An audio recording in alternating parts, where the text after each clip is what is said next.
Nesse vídeo eu quero falar sobre a melhor light novel chinesa, que não é chinesa, mas na verdade é brasileira. O Último Herdeiro da Luz. Que história, meus amigos, que história. Eu considero ela uma light novel chinesa, por assim dizer, porque como vocês sabem, vocês já provavelmente já entenderam, é uma light novel de cultivação. Sim, do tipo que você cultiva um poder, uma arte marcial de cultivação.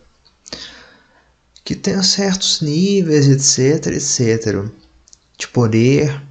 Sabe, sistema de cultivação, vocês sabem o que é. Quem está acostumado a acompanhar esse tipo de história sabe do que eu tô falando. E nesse vídeo eu quero explicar porque de longe, e não tá nem perto, essa é a melhor light novel de todas nesse estilo.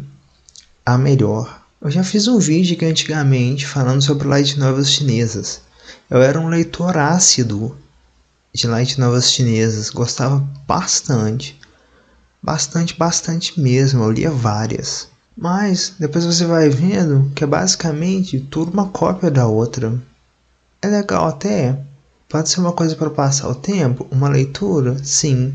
Mas com o tempo, os mesmos clichês, repetições, problemas, histórias às vezes rasas, vilões com as mesmas motivações chatas e superficiais, vão minando sua experiência, deixando tudo um conto chato.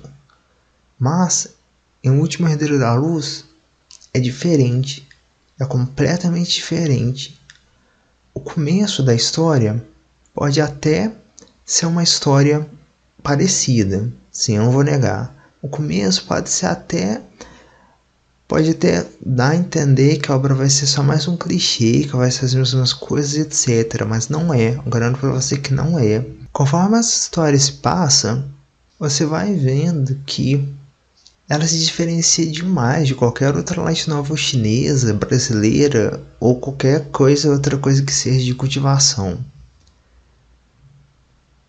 Sem essa de clichês, de vilões serem vilões por motivos toscos, sabe? Porque tá interessado na namorada do protagonista, porque tem inveja do protagonista, porque o protagonista conseguiu subir de cargo em alguma organização que eles estavam, o vilão ficou com inveja e isso é motivo suficiente para poder querer matar o protagonista, etc. Não. Todos os vilões são extremamente bem construídos. Claro, no começo da história acontece um pouco disso aqui que eu tô falando, né? Desses vilões clichês, etc. Mas é só bem no começo, depois tudo se torna diferente. Os vilões são extremamente bons, todos têm suas motivações diferenciadas e não qualquer motivo tosco, como é na maioria das light novels, infelizmente. A maioria das light novels, praticamente todo vilão, só com exceção do vilão final, tem alguma motivação, que no caso geralmente o vilão final até pode ter alguma motivação boa, o que seja, mas o resto dos vilões de forragem é só besteira, é só picuinha, esses assuntos que eu tô falando. Mas o Último Herdeiro da Luz não é tudo muito bem construído. Eu não vou dizer que os vilões estão certos, mas você consegue entender o lado deles, sabe? Você consegue ver, entender e ver que isso é realmente acontecendo, que é o motivo para eles serem e fazerem as coisas que eles fazem.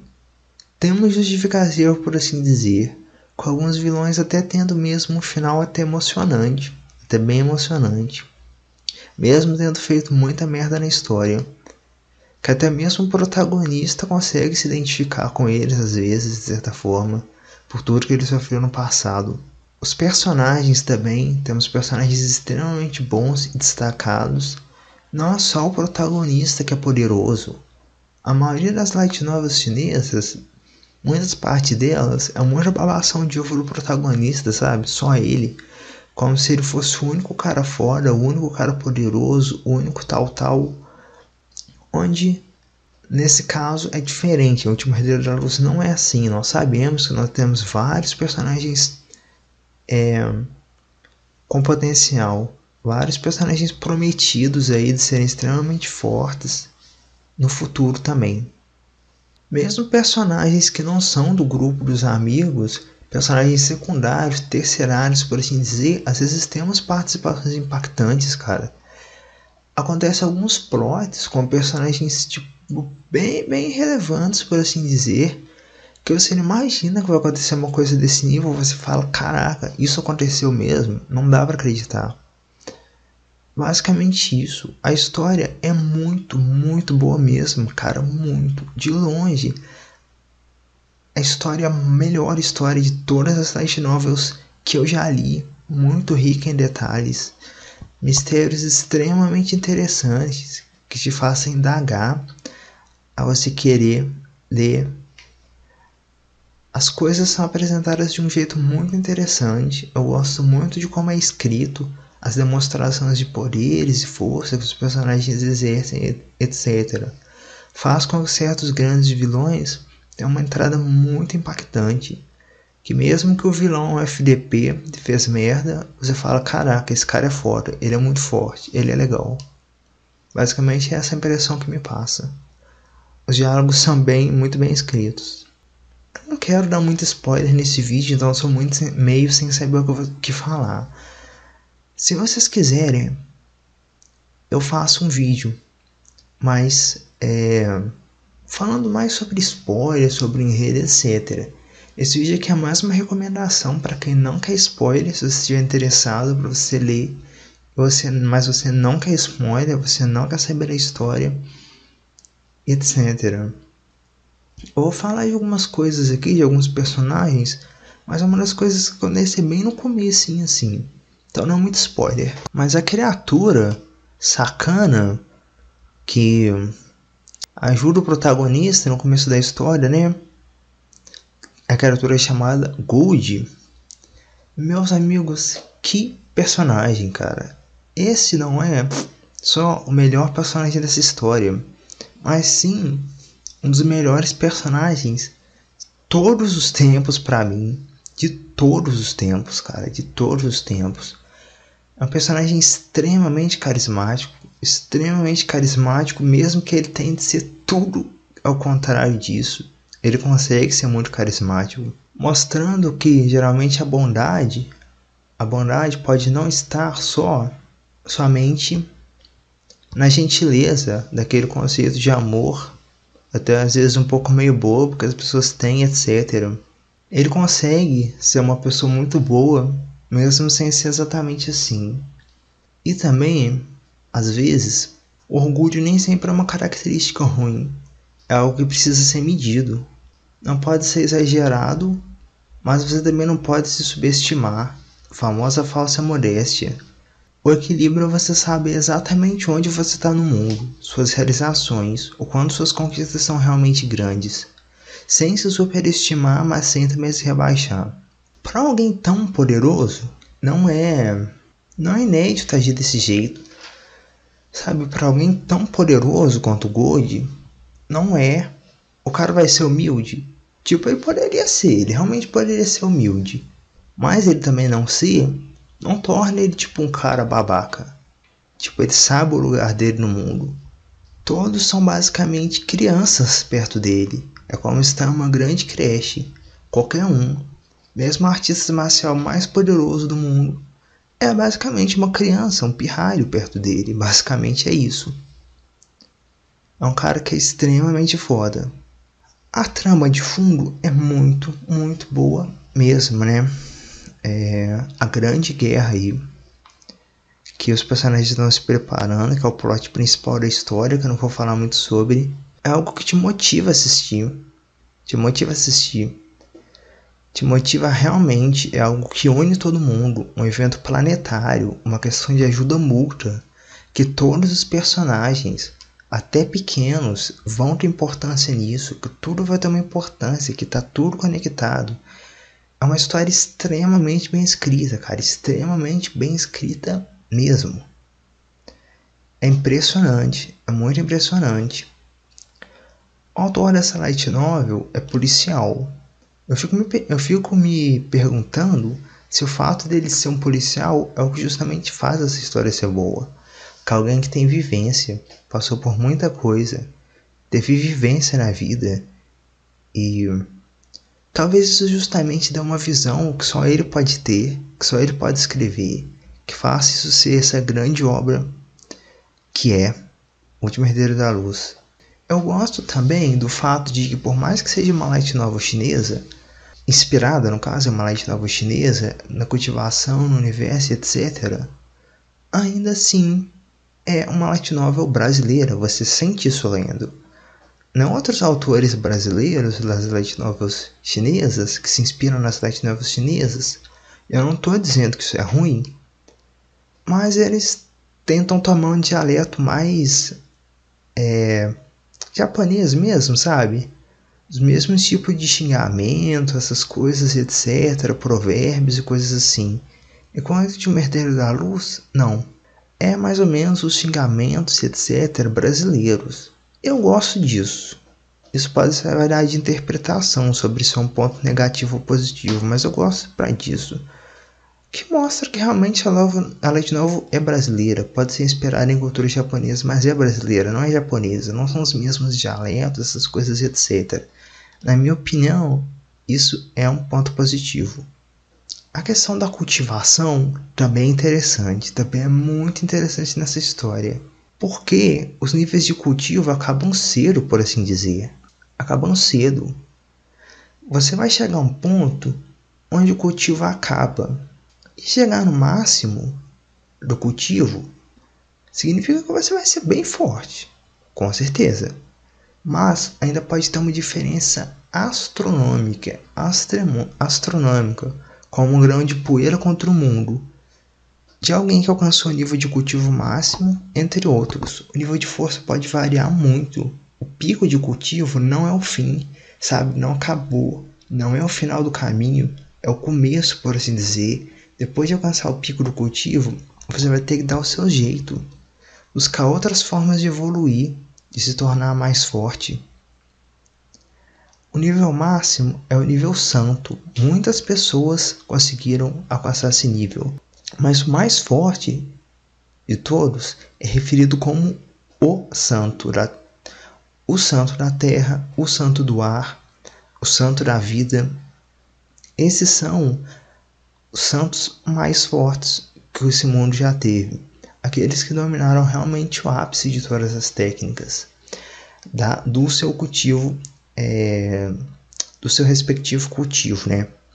Não tem muito essa de ter personagem de avatar nessa história. Isso é algo que eu gosto, algo que eu sinceramente achei que estava ficando um pouco repetitivo nas light novels chinesas, que era basicamente que todo personagem é um avatar, todo protagonista é um avatar, aí o personagem tem poder de luz, aí é escuridão, aí é fogo, aí é gelo, aí é tudo, aí é todas as heranças do mundo, aí é a porra toda. Que é legal? É, mas eu achei um conceito muito utilizado e que até meio que cansa. No caso do Último Herdeiro da Luz, não existem personagens avatares. Existem personagens que até que têm mais de uma afinidade elementar, sim. Mas no caso, vai ser duas, entendeu? Não é aquele personagem que domina tudo, que controla tudo, que manipula todos os elementos da obra. Isso eu achei interessante, para poder fugir da monotonidade, né? Uma coisa diferente também, que eu vou falar, não queria falar muito do enredo, mas que eu já vou falar, é o fato de que a história não é um harém, ela não tem uma proposta de harém. No começo dessas histórias de harém, eu detestava essa questão de harém. Não gostava. Depois eu aceitei, desde que seja bem desenvolvido. Mas ainda acho interessante histórias que fogem disso. Pode mudar em algum momento, como o próprio autor já disse que ele não tem certeza absoluta do que vai acontecer. Então isso pode até mudar, mas eu acho que não vai mudar provavelmente esse ponto da história. O protagonista vai ficar só com uma pessoa mesmo, só com uma mulher. Isso é interessante, pois como eu disse, varia na maioria das light novels chinesas, que são focadas em harém. Mas é isso. Eu deixo essa forte recomendação do Último Herdeiro da Luz. Nos primeiros capítulos, nos primeiros 50 capítulos, você pode sentir que essa história está muito igual às outras, que vai ser uma história comum, que vai ter as mesmas coisas, os mesmos clichês. os mesmos problemas, questões, etc. Mas não é. É uma história que passa uma visão muito interessante e que também passa virtudes. Não tô falando de coisas bobas, de tipo perdoar um inimigo que fez merda. Não, tô falando de outros tipos de virtude. Ensina realmente virtudes extremamente interessantes.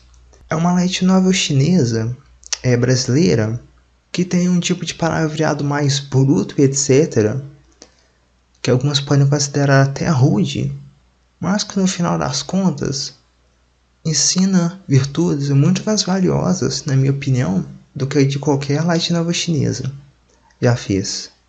Talvez pela vivência do autor, mas é algo extremamente interessante. Eu vou falar agora alguns pontos negativos, por assim dizer. Eu não posso dizer exatamente que fica melhor depois do capítulo 50, porque infelizmente tem muito tempo que eu não leio. Eu não sei exatamente quando que a história começa a realmente ficar diferente, porque tem muito tempo que eu não li. Que eu li o começo, né? Mas eu acho que a partir do capítulo 50 ou até o 100, de coisas muito diferentes vão começar a acontecer, muito fora do usual. Agora eu quero falar dos pontos negativos da história, por assim dizer. Algumas contrapartes aí que eu quero falar. E uma delas é o ritmo de lançamento. Infelizmente, pelo fato do autor ser muito ocupado e a história não ser muito grande, não dá muito lucro, faz com que ele tenha que focar no trabalho dele, não poder focar muito na história. São, infelizmente, um capítulo semanal. Sim, um capítulo semanal. Então, se você chegar no capítulo atual, você tiver gostado bastante da história, você pode se frustrar por essa questão do lançamento. Por lançar apenas um capítulo semanal e ficar naquela ansiedade, etc. Porque geralmente as light novels chinesas, os autores, eles vivem disso, né? Eles vivem pra isso, eles vivem só pra isso. Então, eles trabalham com isso, né, realmente. Então, eles postam vários capítulos por dia, às vezes 3 capítulos por dia até. Então, quem acompanha as light novels chinesas está acostumado a ter capítulos e etc. Mas com o Último Herdeiro da Luz pode não ser assim. Pode não ser assim, não é assim. É um capítulo semanal. Então são dos pontos negativos. E umas outras coisas que eu vou falar aqui também, que não é exatamente um ponto negativo, mas eu sei que às vezes algumas pessoas não gostam. Que é um pouco da questão do humor, etc. Um pouco de teor sexual até. Eu não vejo problema, porque sinceramente é uma história para maiores, literalmente uma história para maiores, focada para maiores. Tem coisas extremamente pesadas.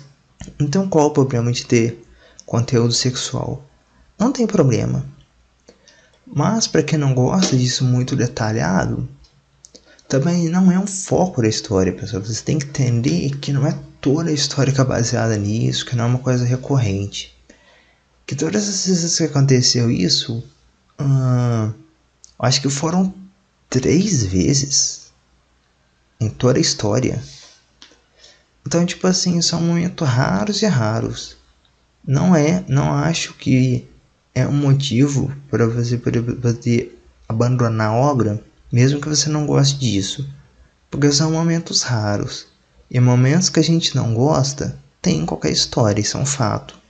Mas se você balancear e comparar aos momentos bons, você vai ver que eles são muito mais. Nós temos 349 capítulos até o momento.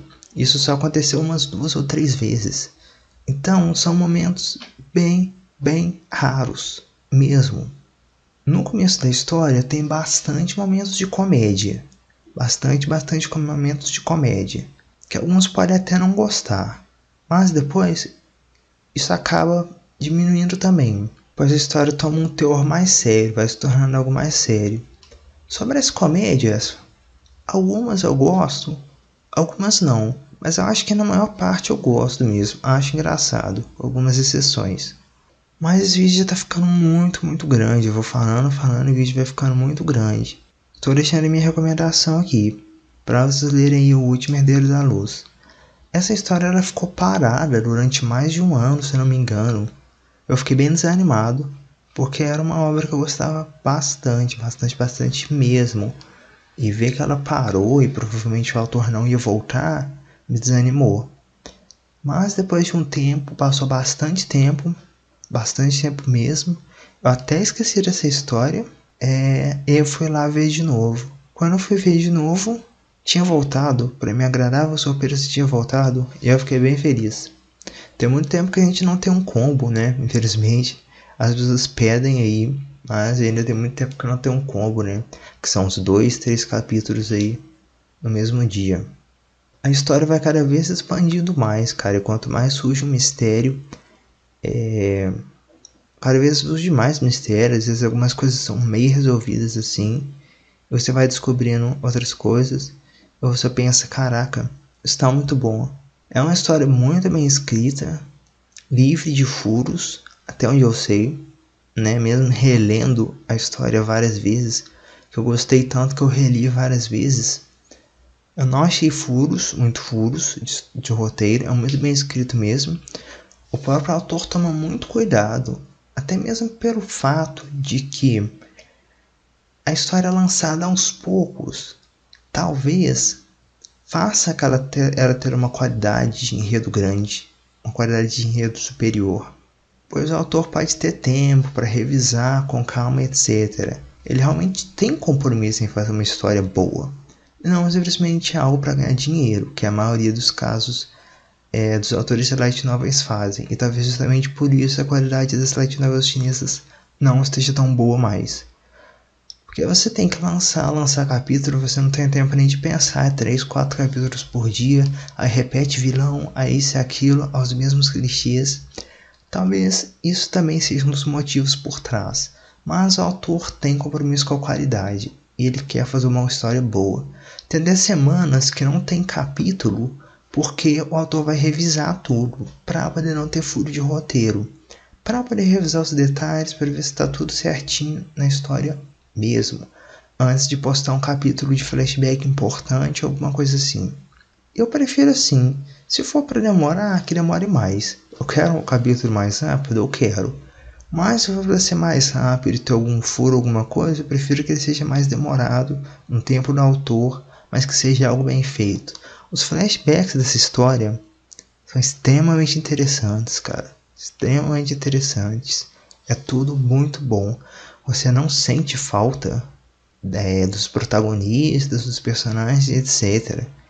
Aquele flashback que você fala, caraca, podia ter uma história disso até, sei lá, uma light novel secundária desse personagem, focada nesse personagem, etc.